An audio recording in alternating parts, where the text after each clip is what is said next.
বাড়ি মানে নিরাপত্তা, বাড়ি মানে আত্মসম্মান, বাড়ি মানে সমাজে মাথা উঁচু করে বাঁচার অধিকার।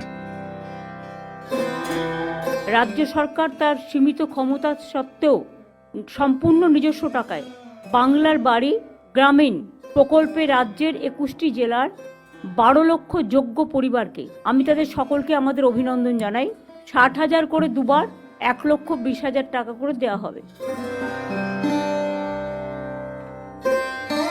বাংলার মাটিতেও এমন লক্ষাধিক পরিবার ছিল যাদের কাছে পাকা বাড়ি ছিল এক বিলাসিতা, এক অধরা স্বপ্ন। আমার খুব অসুবিধা হচ্ছে, আমি ঘর বাড়ি করতে পারছি না, ভাঙা ঘরে পড়ে আছি। এই তিরপল জ্বালিয়ে তিরপল দিয়ে ঘর করে আছি।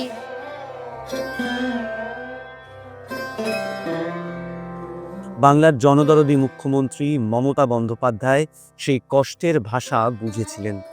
তিনি অনুভব করেছিলেন রাজ্যের গরিব মানুষকে শুধু খাদ্য বা বস্ত্র দিলেই হবে না, তাদের দিতে হবে স্থায়ী ঠিকানা, দিতে হবে আত্মমর্যাদা।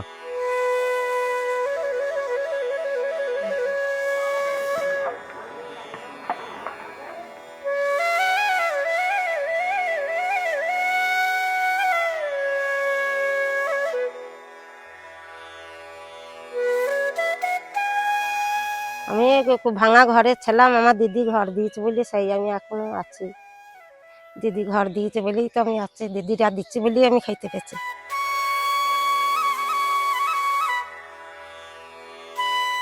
ঘর আর আগে ছিলাম টালি টালি করে করেছিলাম, ঘর করে জল পৈতুল থাকতে পারতাম না।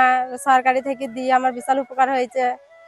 ছেলে থাকলে ভালো করে সুখে শান্তিতে থাকতে পারছি।